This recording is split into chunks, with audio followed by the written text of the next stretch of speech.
Hello, everyone, and welcome to another edition of Step by Step with Food Strong. Today, we have a very, very interesting personality with us today to talk about his fitness journey, his fitness mantras. We have Deepak Deshpande with us. He's somebody who's had an amazing career when it comes to human resources and business excellence. He's one of the most senior most leaders and a leading expert in the country when it comes to these subjects, especially when it comes to business excellence. And he's worked with several companies, almost every sector that you can name, in terms of helping companies improve their performance. He's a SME when it comes to people management. He's worked closely across different sectors with one of the largest and most respected conglomerates in the country. He's also a thought leader when it comes to dimensions of senior positions in terms of HR, enabling business delivery. And he's had many direct responsibilities across his career in terms of managing HR, leading HR for corporates. He's, of course, also a certified coach and a facilitator. So I'd like to welcome on behalf of the entire Food Strong team and the entire audience, Deepak, thank you so much for taking the time out today. I think when it comes to introduction, obviously the corporate side of the introduction is extremely impressive for somebody who's had almost a 30-year long career. But what's even more impressive is what I want to talk about is really your passion for sport and your passion for fitness. So Deepak is somebody who even now actively competes when it comes to badminton and swimming. He's somebody whose fitness regimen is the envy of pretty much everybody who knows him. He's kept in touch with sports, and his involvement in sports goes beyond just participation. He's also actively involved in a bunch of NGOs that are related to sports and evangelizing sports, especially among the underprivileged communities. And so today, thank you so much, Deepak, for taking the time out to have this conversation. And I really hope we can understand from you, your fitness mantras, and sort of pick up some stuff from you. So thank you, Avratan. Thanks for your kind words. So it's been a journey for me, and that journey continues.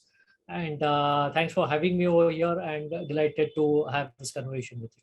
Absolutely. So Deepak, I wanted to just start the conversation right back at the beginning, right? You're somebody who's clearly, has sports, central to his entire personality and sort of ethos in life.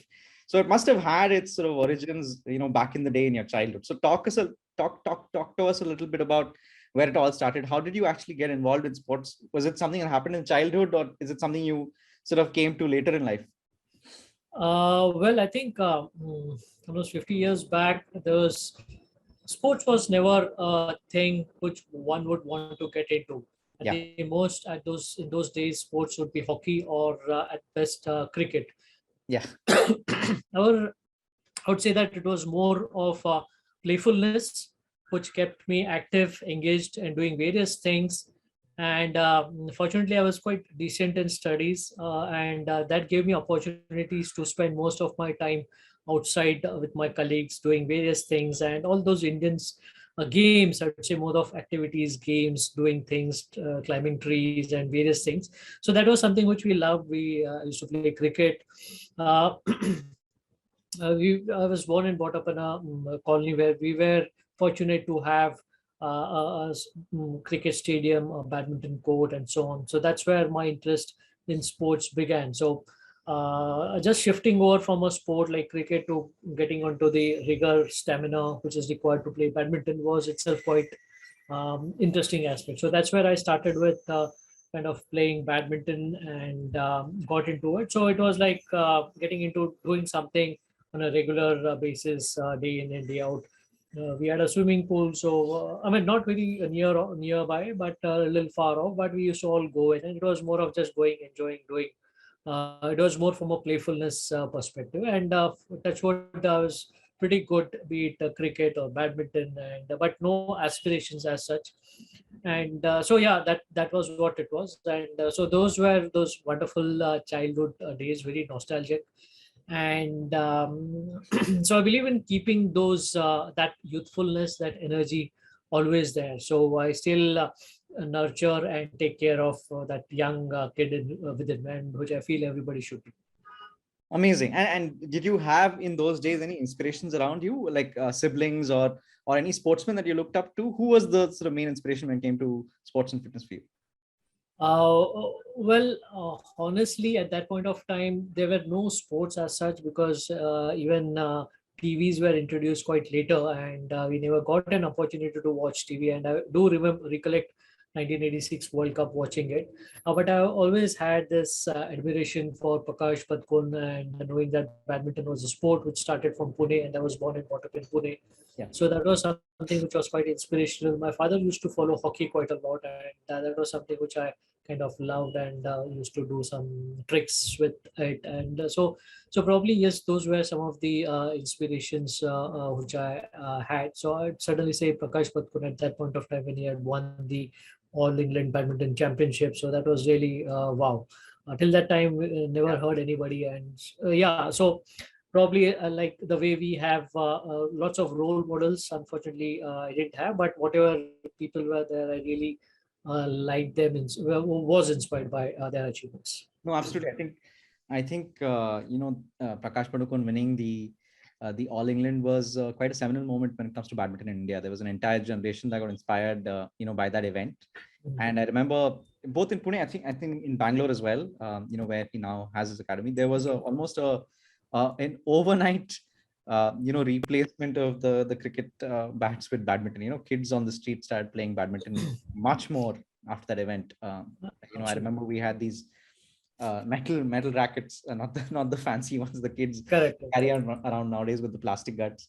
And yeah, it was quite a moment that inspired quite a few people to actually play badminton in those days. Interesting. Absolutely. Yeah. And another role model which is coming to my mind now as I'm thinking, and which has actually kind of shaped my corporate life as well, is Sergei Bubka. Ah, He was somebody who was like just amazing. And it was just amazing to see every time he's beating his own records, yeah. scaling heights. And Was it was it so even now, yeah, 17 times was it? I forget the number. Was it 23? I think he beat his own yeah, record. yeah, yeah. So he's just Yeah. been doing it so precisely, and that's what I call it excellence. Having been into this field of excellence, something. I mean, he could have just relaxed because he was already world leader, and nobody was very close to him. Yeah. So that was something which was I was amazed. So what keeps him going? Something that is really keen, passionate, and he's beating his own records, trying to be a better version of him. Even now, I have tremendous admiration for Sergei Bubka as somebody.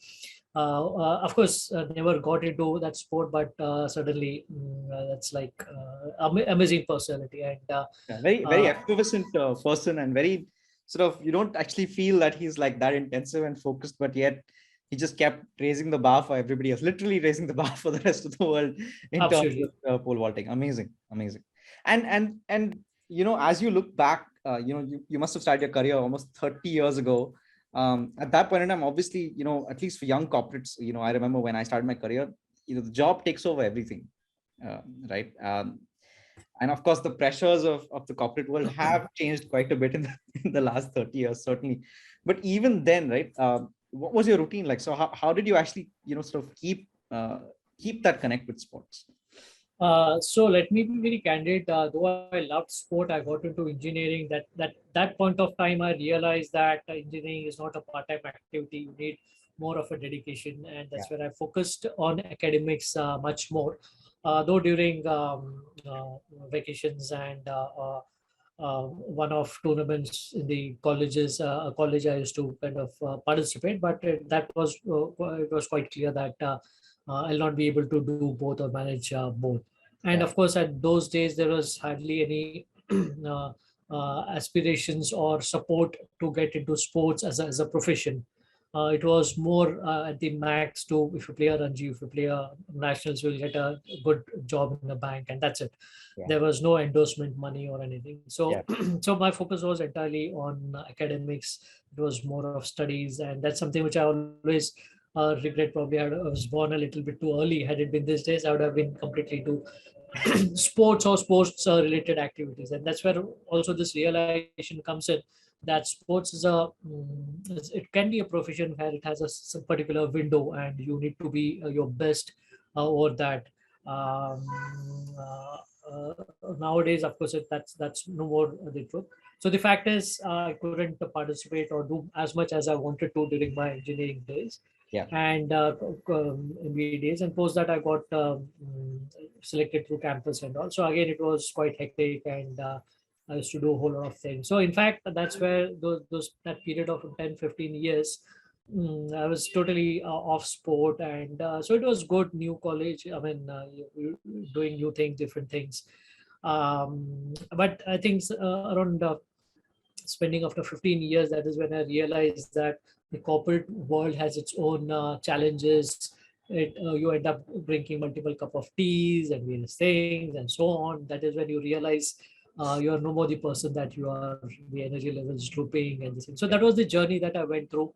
I was having some challenges in terms of my own weight and vague habits, lots of international travel, and I thought, okay, this is what it is. So it was really bad, and I wish I was more aware of taking care of this temple, the body that we have, which is going to help us, support us in the future.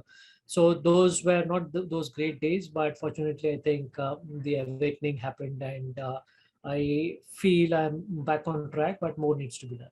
So was there a particular moment when you finally said enough is enough? Now I need to go back to a fitter life, or did it happen gradually over a period? No, no. Of course, there was always this thought that, okay, let me just start it, and going to, I mean, a gym and doing various things like New Year resolutions and doing various things. But it was not sticking enough. It didn't last long. And my travel was quite hectic, and by traveling, I ended up eating up anything most often without knowing what is the quantity, what is the quality of food at Yeah. odd times. And also, actually, somehow I developed some kind of a hiccup. I mean, every time I used to eat rice, I was not feeling comfortable. It was not a great feeling. So somehow that thing came in and was, this needs to be stopped. I mean, I'm never this kind of a person. So that is something which hit me, and even now, so that I got a very strong purpose, a very strong reason, a very strong why this is important, and it's not just to they be able to eat well, but it's so important that and that's a fact. If everybody would be growing, and along with it, am I being a better version of myself? So those things kept coming up, and realized that my dexterity, my reflexes had reduced. Though I was active, but Yeah. not active in terms of doing better.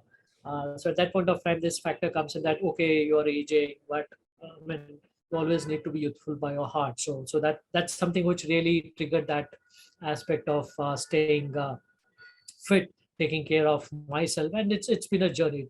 It's not been simple for me. It's quite a journey for me, but that motivation was there for me. And where did you start exactly? What was the first sort of intervention that you went with? Was it just playing some games? Did you go to the gym? Where did you start?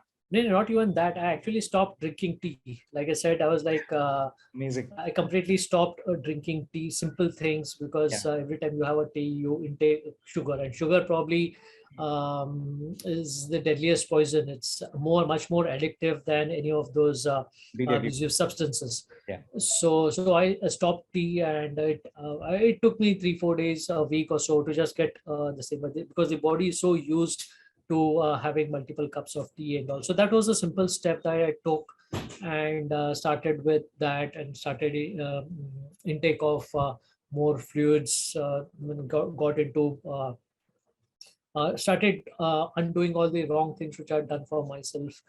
So that cleansing was required.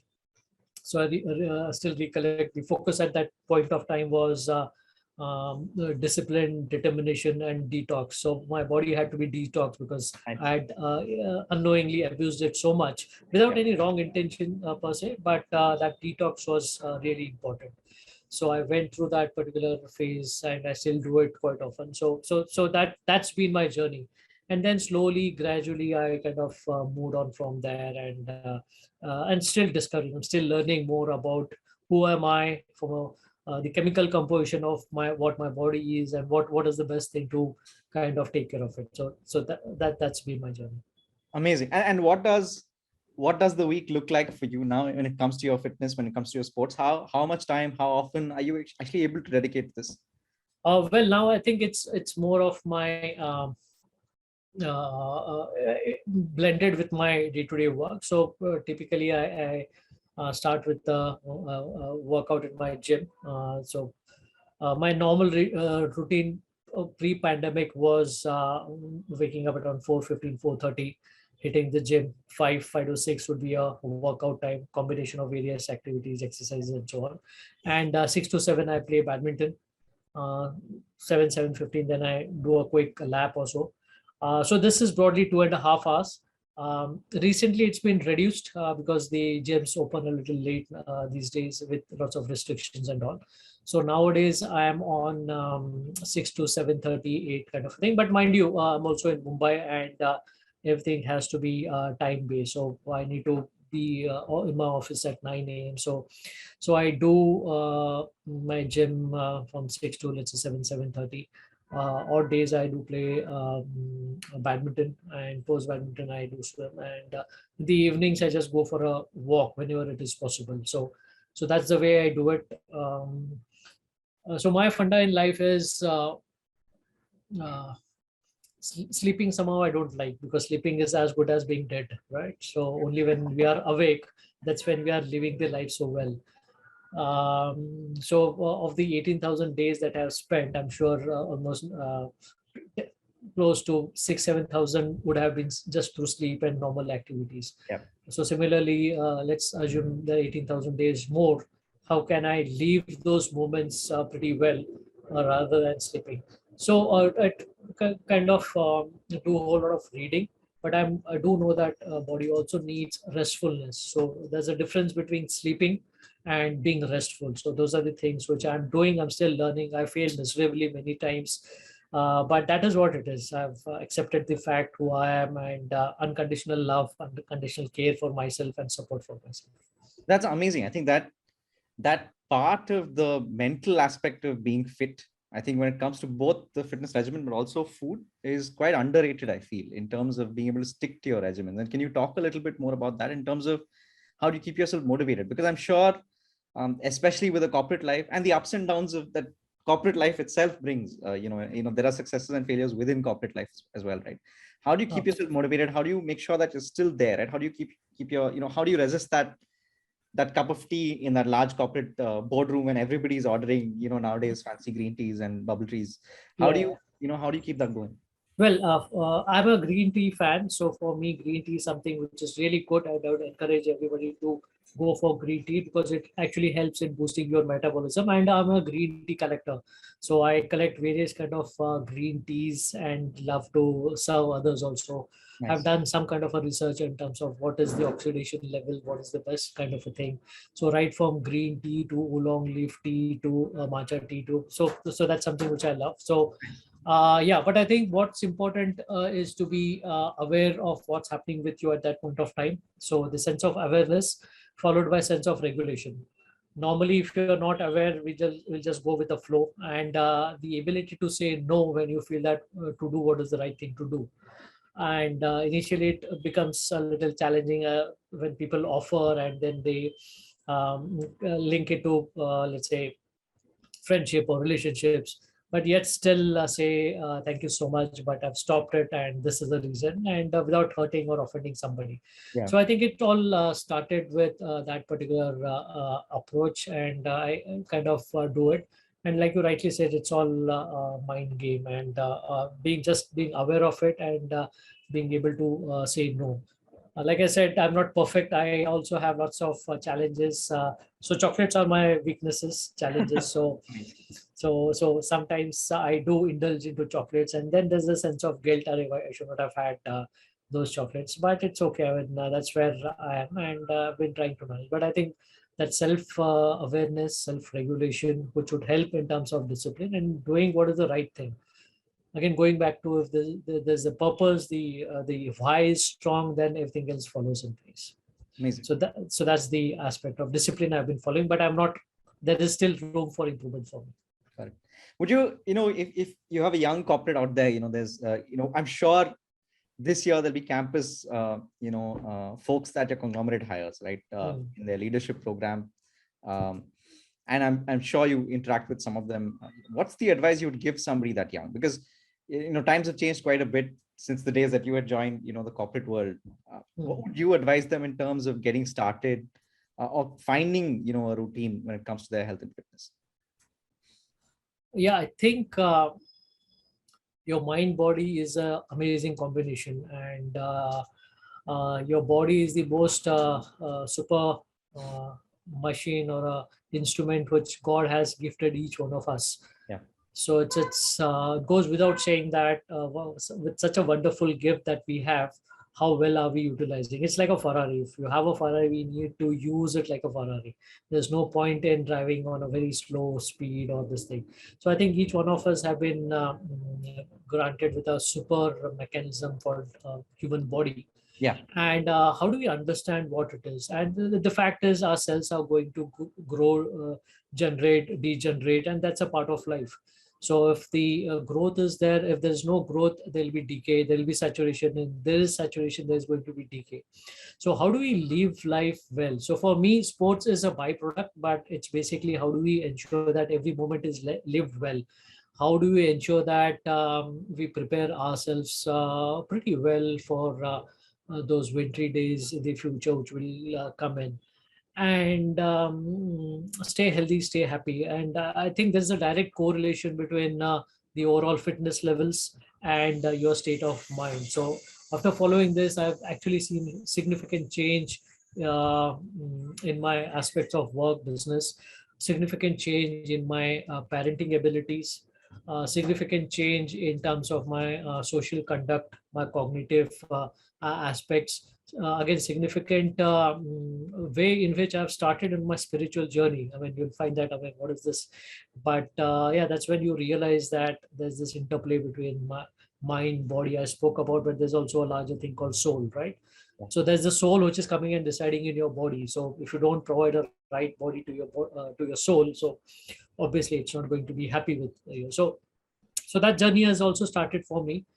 Yeah, so what I talk to the young corporate guys who are getting into this thing is, just be aware that as we grow, our metabolism is going to change. There'll be various things which should be coming in.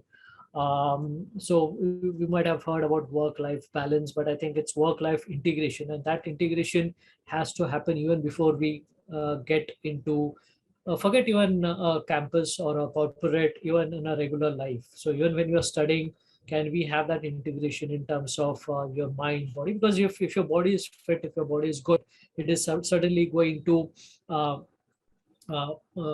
multiply your other efforts. So keep that thing in mind, because typically once you get into it, and as an in an organization, most probably you'll be getting into a sedentary position, and then that's where the movement comes down, the body is aging, the metabolism comes down, and then you eat, the eating habits change and so on. So it's always better to kind of be more aware, more focused, and believe me, if you do that, it will actually help you to be a super achiever in your life right from the beginning. Amazing.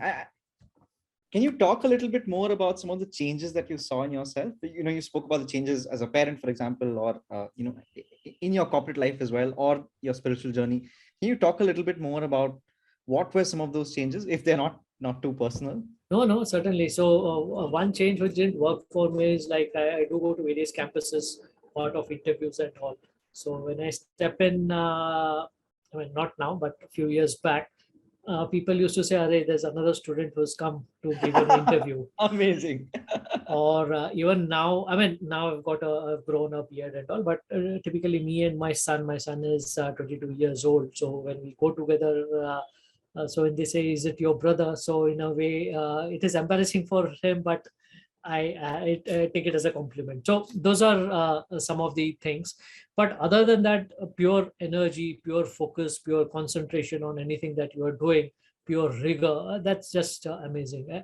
See, I mean, it's all about your fitness. And what happens is, our body generates a lot of chemicals, and two important chemicals which are really important for each one of us is oxytocin and dopamine. So those are the chemicals which make us feel good, which gives us a sense of achievement. So the morning you hit the gym, you do certain things, your dopamine level goes up, and you really feel nice about it. So once you realize that what is it that as aspect or activity which is generating it, it is taking it to a different level, and it's all generated within the body, and it makes everything else so wonderful. Fantastic. Can you, we're going to digress a little bit and talk a little bit about your work with some of the NGOs like Play and Shine. Can you talk a little bit about your work over the last few years with them? Uh, yeah, sure. So I do a little bit of work, because I feel whatever has come from the community needs to go back to the community multiple times. I feel I'm blessed. Nothing that I have done, that I was born in a family which had this opportunity to take up a sport, play a sport, and so on. So in fact, this happened way back when I got into some CSR assessments or social excellence assessments, when I came across kids where they were really undernutrition and didn't have basic stuff to eat. The second meal was never, they never knew where it is going to come in for, even the midday meals at school and stuff like that. So that is where I realized that what can I do? So I've been doing various work, but when I interacted with this colleagues, Priyal and Sarthak from Play and Shine, that is when I realized what their mission was, to touch million lives of underprivileged children, students who can get access to sports. So that's where I realized that, yes, I mean, we never felt that lack of opportunities, but there are a whole lot of people. And if you look at a bigger picture, we hardly win a gold medal in Olympics, but looking at the size of a country, so it's not that we don't have talent. I mean, talent is certainly there. It's basically making those opportunities available. So how do we reach out to the suburbs, when the rural areas, and get people out over there? So actually, if you look at it, there are a whole lot of tribal areas and they are really good at various aspects. They have their own tribal sports and things like that. And now I think Government of India has started working on aspects like archery and also, so which is actually helping us get some good representation in the sports. And if we continue, I think the Indian flag would again fly high with high number of this. So that was one of the motivation, and also for me to just work with this organization to help them with their strategy, go meet, interact with students, help them understand what the problems are. And this again is going to be a long journey for the country and all the sports loving people. Fortunately, with lots of corporate funding coming in, things are moving, but more can be done. Now the focus is on IPL, there's focus is on various things, but there are lots of opportunities. I mean, you can imagine the Winter Olympics, how many participants did we have? None. Yeah. So for a country of our size, it doesn't we had one participant who absolutely, yeah, RF would participated, but one participant, yeah, absolutely. yeah, but absolutely. And do you think, from your perspective, from your vantage point, if you were to think about, enabling kids to have access to sports in this country, what do you think some of the biggest interventions could be? And where should they be? At what level should they be? See, it's a more deeper social issue that we need to look at it, understand. So if you look at it, it starts with as basic aspect as essential enablers, which means girls in villages don't even go to schools. And the reason is their mothers have to walk long distances, and they have to walk long distances just to fetch some water, or they have to stay back at home to take care of their younger siblings and so on. So making them introduced to sport is something which would happen, but there are still a whole lot of essential enablers. The basic aspects of, let's say, food, clothing, shelter also needs to be taken care of. So a whole lot of activities. Then it starts, and then probably just making them aware of doing what they're doing, and overcoming the aspect of nutrition, malnutrition. And you won't believe, even if we have various schemes where kids from marginalized communities grow up, get engineering seats, but by the time they come become a full-fledged engineer, their body is like completely not capable of even standing for 8 hours, 10 hours on the shop floor. So it's a huge challenge for them. So these are all aspects which can be looked from a sports perspective, because what sports does is it helps you to just come, engage, do various things. And more importantly, it teaches us the entire spirit of winning, and more importantly, how do you stay grounded when you win, and how do you don't give up even if you lose. So those, I think, are the most important ingredients which every kid, every student should go through. That is what would make any student a great person, a great human being. So those are my thoughts, and I feel sports is one way. I'm sure there are multiple other ways how we can. All those methods would be good in terms of doing well for our underprivileged. But I feel I have got so much from sports, fitness. If I can do a little bit, so that's my approach towards my commitment to the communities and society at large. No, it's amazing. It's fantastic. In fact, we're always a country of dichotomies and contrasts. India, in fact, if you look at the numbers, we obviously have very high malnutrition numbers as well, in terms of kids not getting access to enough, especially protein, Yeah, privileged kids. And at the same time, rather ironically, we also have the second highest number of obese kids in the world, absolutely. largely, of course, in urban India. So it's almost as if, and again, on that side as well, actually, it's not so much that they're not getting to, they just, it's the composition of the food that's just wrong, right? Too much sugar, like you Hmm. mentioned. In fact, when you spoke about sugar, it really resonated with me because my generation was pretty much brought up on a steady drip of sugar that was added to our milk.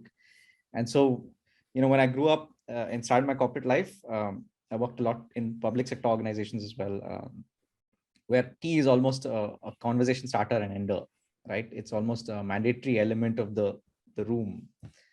And I realized I was getting addicted to it. And then I experimented on myself, where I actually stopped having tea. It made life very difficult, both in meetings as well as in general. And then I realized, okay, let me try having tea, having warm water, if that's the issue. Then I tried actually having tea without sugar, Hmm. assuming there was caffeine that I was addicted to. And then I finally realized that actually, if I just take warm water, add sugar to it, it solves it solves my issue. And that's when I realized I'm actually addicted to sugar.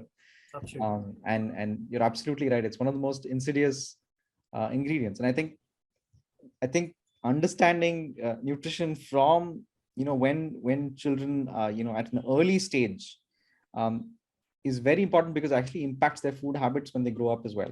And so it's one of the largest determinants of long-term health in some way, in terms of how you set the foundation of both what to eat, but also the attitude towards what you eat, right? Like where food is not uh, intrinsically connected to some form of mental succor, right? And so you end up having all of that sugar, right? So completely agree with you.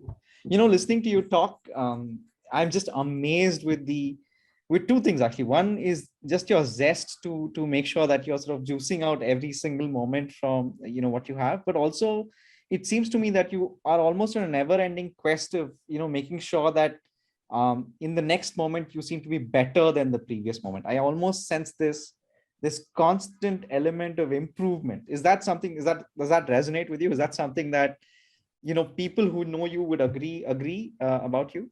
Yeah, I think you got it spot on. I don't know, you would have heard about MBTI, which is a way to kind of understand what are the preferences, and that's exactly the way I am. So the last perspective on MBTI is one is extroversion, introversion. Are you a thinker? Are you a feeler?